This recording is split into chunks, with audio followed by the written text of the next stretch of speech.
Hi everyone welcome to our channel. അപ്പോൾ നമ്മൾ നാട്ടിൽ പോകാൻ റെഡി ആയി കഴിഞ്ഞു. എല്ലാ ഫൈനൽ പാക്കിംഗ് എല്ലാം കഴിഞ്ഞു കേട്ടോ. ഈ 4 ബാഗിലായിട്ടാട്ടോ ഞങ്ങൾ പാക്ക് ചെയ്തിട്ടുണ്ടായിരുന്നത്. 2 കുഞ്ഞു കുട്ടികളായിട്ട് പോകുമ്പോൾ തന്നെ നമുക്ക് ഈ 4 ബാഗ് തന്നെ ഭയങ്കര ബുദ്ധിമുട്ടുള്ള കാര്യമാണ്. പിന്നെ ടാക്സി പറഞ്ഞിട്ടുണ്ട്, അപ്പോൾ ടാക്സി വരും, അതിനുള്ള വെയിറ്റിംഗ് ആണ്. പിന്നെ കാറിൽ നമ്മൾ കൊണ്ടുപോകുന്നില്ലല്ലോ, അപ്പോൾ കവറൊക്കെ ഇട്ട് അവിച്ചൻ സെറ്റ് ചെയ്യുവാണ്.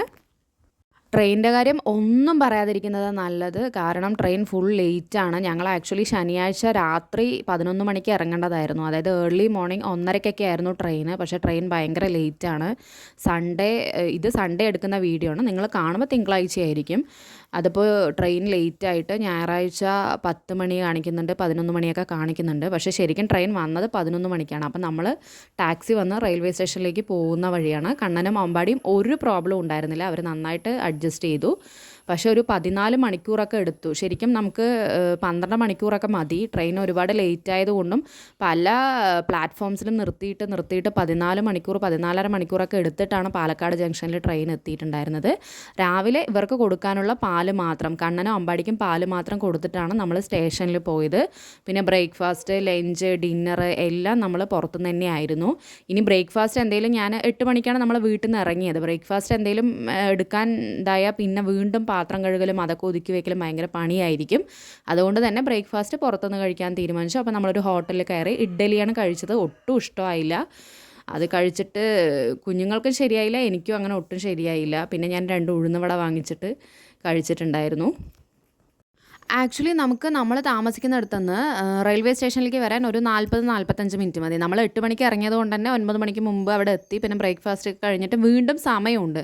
കാരണം ട്രെയിൻ ലേറ്റ് ആണല്ലോ. 11 മണിക്ക് മറ്റാണ് ട്രെയിൻ വന്നിട്ടുണ്ടായിരുന്നത്. അപ്പോൾ നമ്മൾ വെയിറ്റിംഗ് റൂം എടുത്ത്, പെയ്ഡ് വെയിറ്റിംഗ് റൂം ഉണ്ടായിരുന്നു. അപ്പോൾ അതെടുത്ത് അവിടെ 1 അവർ ഇരുന്നു.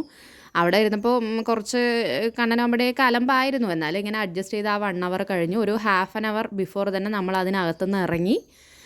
നമ്മുടെ പ്ലാറ്റ്ഫോം നമ്പർ 3 ആയിരുന്നു. ഈ ബാഗും വെച്ച് അതാണ് ഞങ്ങൾക്കൊരു പ്രശ്നം. നമുക്ക് വണ്ടിയിൽ പോകുമ്പോഴും അങ്ങനെ ഇതില്ല. നമ്മൾ ഈ പ്ലാറ്റ്ഫോമിൽ നിന്ന് ഇറങ്ങി വണ്ടിയിൽ കയറുന്നവരെ ലഗേജും കുട്ടികളാകുമ്പോൾ ഭയങ്കര പ്രശ്നം തന്നെയാണ്.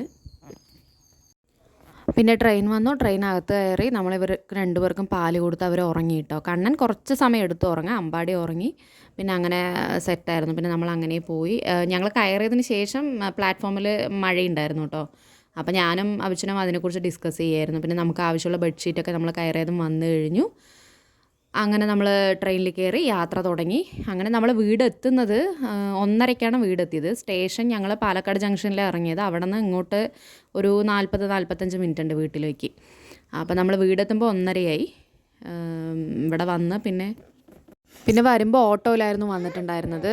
വന്നിട്ടുള്ളതും വീഡിയോസൊന്നും എടുക്കാൻ പറ്റിയില്ല. ഇവരെ ഉറക്കവും നമുക്ക് ലഗേജൊക്കെ പിടിക്കേണ്ട കാര്യം കൊണ്ട് നമ്മൾ അതൊന്നും എടുത്തിട്ടുണ്ടായിരുന്നില്ല. അങ്ങനെ ഒരു വർഷത്തിന് ശേഷം കേട്ടോ ഞങ്ങൾ നാട്ടിലെത്തിയത്. നാട്ടിലൂടെ നമ്മളവിടെ ഇരുട്ടാണെങ്കിൽ കൂടി, രാത്രിയാണല്ലോ വന്നത്, എങ്കിൽ കൂടി നമുക്ക് നാടും റോഡും നമ്മുടെ സ്ഥലങ്ങളൊക്കെ കാണുമ്പോൾ നല്ലൊരു എക്സൈറ്റ്മെൻ്റ് ആയിരുന്നു എനിക്ക്. അപ്പോൾ ഇന്ന് ഇത്രയേ ഉള്ളൂ. ഇനി നാട്ടിലെ വിശേഷങ്ങളൊക്കെ ആയിട്ട് കാണാം. അപ്പോൾ എൻ്റെ ചാനൽ ആരെങ്കിലും ആദ്യമായിട്ട് കാണുകയാണെന്നുണ്ടെങ്കിൽ ലൈക്ക് ചെയ്യുക, ഷെയർ ചെയ്യുക, കമൻറ്റ് ചെയ്യുക, സബ്സ്ക്രൈബ് ചെയ്യുക. Thank you, by.